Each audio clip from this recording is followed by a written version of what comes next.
Desertificación. El desierto del Sáhara se ha ido expandiendo. El desierto ha ido avanzando, las zonas verdes han ido retrocediendo. Y esto conlleva muchos problemas desde el punto de vista no solo ambiental, sino también social y económico. Tiene un efecto sobre los países que pierden territorio fértil delante de la arena. ¿Y cuál es la solución? Pues es un poco extraña. Crear un muro verde en esa zona que antiguamente ya había árboles. Vamos a crear un muro verde que proteja y que limite el avance del desierto del Sáhara. La noche cae y las criaturas del bosque salen para discutir entre ellas sobre aquello que a los humanos se les escapa: preservar su casa, la tierra. Buenas noches, estamos aquí con los animales en el bosque y hoy nos acompaña el pingüino, que ha venido otra vez desde la Antártida a visitarnos. ¿Cómo estás, pingüino? Muy bien, encantado de estar aquí como siempre. Y como bien dice el pingüino, hoy vamos a hablar del Gran Muro Verde del Sáhara, que es este muro que están construyendo para evitar la desertificación, el avance del desierto del Sáhara a través del Sahel. ¿Qué es el Sahel? El Sahel es una zona de sabana, una zona de praderas. Tiene un régimen de lluvias menor y separa un poco lo que es la parte tropical y el Sáhara. Entonces, en esta zona, que es más seca, es donde está avanzando el desierto y es donde se está empezando a aplicar esta medida que se llama el Gran Muro Verde. Esto empezó en el año 2007 como una iniciativa por parte de la Unión Africana, que es esta organización intergubernamental, y a partir de esta iniciativa se creó otra institución que se llama la Agencia Panafricana de la Gran Muralla Verde del Sahel y del Sáhara. Esta es la asociación de 11 países: Burkina Faso, Djibouti, Eritrea, Etiopía, Mali, Mauritania, Níger, Nigeria, Senegal, Sudán y Chad. Estos 11 países que son los que se han aquí asociado para implementar esta iniciativa de la Muralla Verde. Entonces, ¿cuál es el origen del problema? El origen del problema es que debido al cambio climático, consecuencia de la contaminación antropogénica de los últimos años, el clima ha variado, se hace más caluroso, como todos sabemos, y eso ha ido desertificando la tierra, sobre todo en las partes más propicias a ella. También ha tenido un gran peso la sobreexplotación del terreno con la agricultura. Ha hecho que estos pierdan su fertilidad, sobre todo si te dedicas a cultivar de forma intensiva las plantas. Lo que van haciendo es acumular en ellas los nutrientes de la tierra se queda sin estos nutrientes que son extraídos por las plantas, y como estas plantas simplemente te las llevas, el círculo no se cierra, los nutrientes no vuelven al suelo, y esto es lo que propicia la desertificación. También la ganadería, cuando tienes muchos animales que pasturan, presionan el suelo y esto hace que el agua no pueda infiltrar dentro. Entonces el suelo es compacto, el agua no puede penetrar en el suelo donde está más protegida, simplemente se evapora, no llega a las plantas y no se acumula en el subsuelo. También la deforestación hace que los árboles no puedan proteger el suelo y por lo tanto este suelo se erosione, porque en realidad los árboles lo que hacen es un microclima, mantienen la humedad en el suelo, generan sombra, la sombra evita que la temperatura superficial del suelo llegue a temperaturas muy elevadas y esto hace pues que no se evapore tanta agua. Claro, la población de esa zona de África pues ha intentado dar una respuesta para revertir la situación, y esta respuesta ha sido en forma de plantar numerosos árboles en esa zona para cerrar el ciclo. Plantas árboles, hay más sombra, hay más humedad y es un círculo que se alimenta a sí mismo y se protege la tierra es más fértil, pueden crecer más árboles, etc. Y esta idea que han tenido no solo da una respuesta a la emergencia climática que tenemos y a intentar revertir los procesos que se han visto afectados no solo por el cambio climático, sino por lo que también has dicho, la sobreexplotación de la tierra y el sobrepastoreo. Pues no solo da una respuesta climática, como decía, sino también una respuesta social, porque esta zona de África ha tenido mucha escasez de trabajo y mucha gente ha tenido que emigrar a países del primer mundo porque no podían vivir y se morían de hambre en su tierra. Cuando hay desertificación, el terreno se vuelve árido, ya no puedes generar alimentos, se pierden trabajos en agricultura, en ganadería, y además si no hay alimento, pues la gente simplemente tiene que huir de esos territorios. Evidentemente. Y ahora se está intentando revertir esto y claro, si se vuelve a cultivar, pues se vuelve a generar una economía basada en agricultura, también hay más alimento para los animales, por lo tanto se puede generar también una economía ganadera y mucha gente que ha tenido que marcharse de sus tierras puede volver y la que había puede quedarse y se genera riqueza en la propia tierra. Esto podría ser un ejemplo de lo que podría pasar o lo que debería pasar a escala global en muchos países en vías de desarrollo. El cambio climático o las malas praxis de gestionar los recursos hacen que en países pobres la gente tenga que huir y tenga que emigrar a países ricos. Los países ricos luego se quejan de que reciben inmigración. Si en los países de origen se intentan inculcar buenos hábitos, se soluciona a la par dos problemas. Se soluciona el problema ambiental y se soluciona el problema social. Es decir, las soluciones van de la mano. Es un win-win-win y seguramente repercute y acaban siendo 5 wins. Por lo tanto, evitamos la emigración, favorecemos la riqueza local, frenamos un poco o ayudamos a frenar el cambio climático y el deterioramiento de la tierra.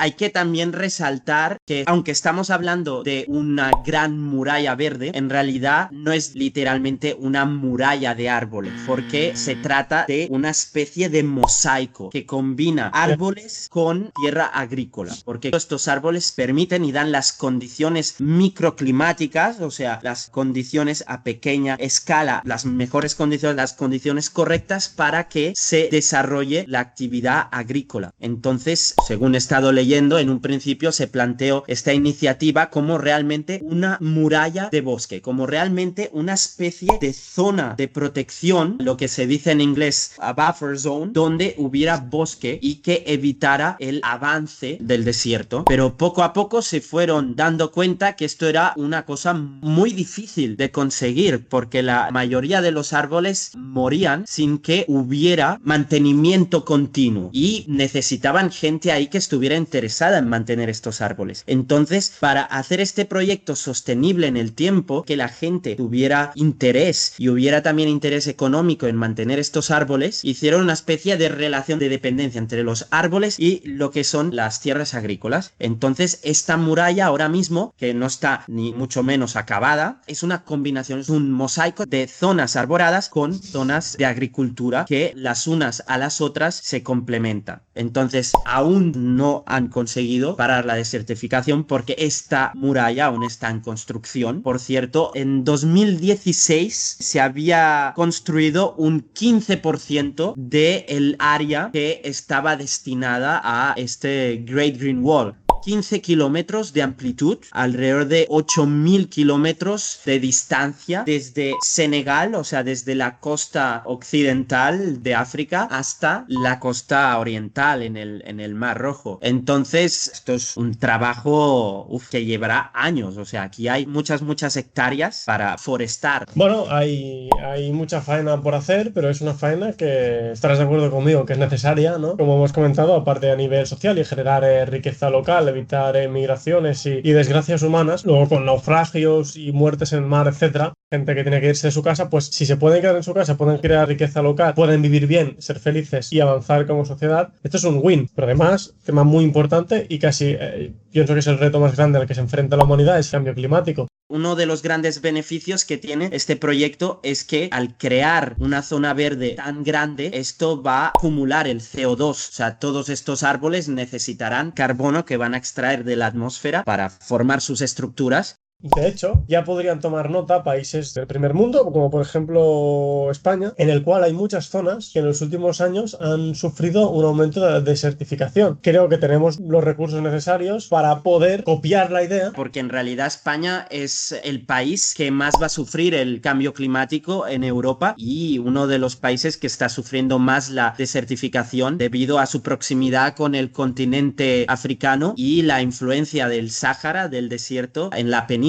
ibérica. El clima mediterráneo es un clima propenso a inundaciones. Si la tierra tiene menos cobertura vegetal, tiene menos sostén, cuando hay más incendios, las plantas se pueden quemar más fácil. Luego el suelo se queda sin esa cobertura vegetal y luego pueden venir riadas y crear un desastre mayor. Por eso de la importancia también de que aquí en nuestro país o países mediterráneos con nuestro clima, no un gran muro verde, pero sí un mosaico verde en las especies que más sean adecuadas en cada lugar Sí, y bueno, yo quería echar un vistazo un poco a algunos datos. He encontrado un estudio que habla sobre la tendencia de la desertificación en África. Desde el 2018, este estudio ha analizado los datos de clima en el Sahel y en el Sáhara y ha visto cuáles son las tendencias de la desertificación y del régimen de lluvias. Entonces, ha encontrado dos cosas importantes. Primera, que desde el 1902 al 2013 ha habido un incremento de la desertificación en el Sahel y en el Sáhara. Ha incrementado entre un 11 y un 18%. Esto depende de la estación, ¿no? Porque hay las estaciones más secas y las estaciones más húmedas. Cuando hay estación húmeda se convierte en pradera y cuando hay estación seca las plantas mueren y eso se convierte en desierto. Y después han intentado diferenciar las causas antropogénicas de las causas naturales, porque existen una serie de procesos que se dan de manera frecuente a lo largo de las décadas, que son cambios en la circulación de los vientos y de las corrientes del océano que van oscilando según van pasando las décadas. Y esto hace que el Sáhara se expanda y se contrae, no de una manera increíble, o sea, al nivel que estamos viendo de 5%, 10%, etcétera. Y lo que han hecho es aplicar métodos estadísticos para separar el efecto de los fenómenos naturales y el efecto de los fenómenos antropológicos. Entonces, si tú coges la media de la expansión del Sáhara, se ve que en este periodo, 1920 a 2013, ha incrementado un 10% anual. Entonces, de aquí 2/3 corresponden a causas naturales, debido a estas oscilaciones de las cuales hemos hablado. Y 1/3 corresponde a causas humanas, ya sea el cambio climático como los efectos de la sobreexplotación del terreno y la deforestación. Entonces, este tercio, aunque sea menor que las causas naturales, realmente es determinante. Y aparte, la combinación del proceso natural con el proceso antropogénico puede precipitar una mayor expansión del problema. Es decir, el factor humano puede hacer que el proceso natural se vea amplificado, lo cual deja de ser ya tan natural. Por lo tanto, los porcentajes que has comentado sí son motivo de preocupación y se deberían revertir. Por eso, el tema de la Gran Muralla Verde es una buena iniciativa y espero que la acaben de finalizar tal y como estaba planificada.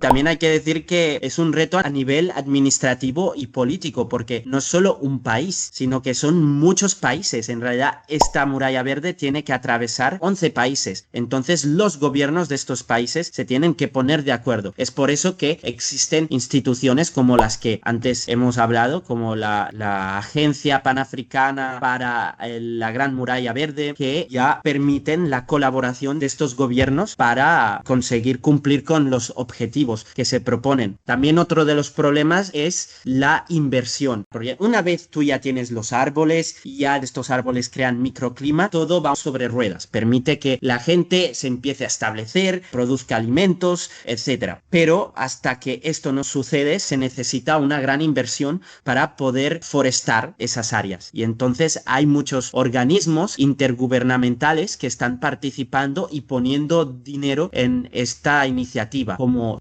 ya hemos dicho, la Unión Africana, pero también la Unión Europea y la ONU. Bueno, pues me parece que hacen lo que se tiene que hacer. Entre todos debemos colaborar. Y hasta todo, ¿no? Podemos clausurar ya. Sí, clausuramos sin antes invitar y animar a la gente que está trabajando en este gran muro verde, que tire para adelante, que siga en ello, que están haciendo un bien no solo a su sociedad, sino también al planeta en general. Pues muchas gracias, Pingüino, por haber venido hoy al bosque a discutir sobre estos temas. Gracias a ti, señor Oso, siempre es un placer. Nos vemos en la próxima. Chao. Nos vemos en la próxima. Chao.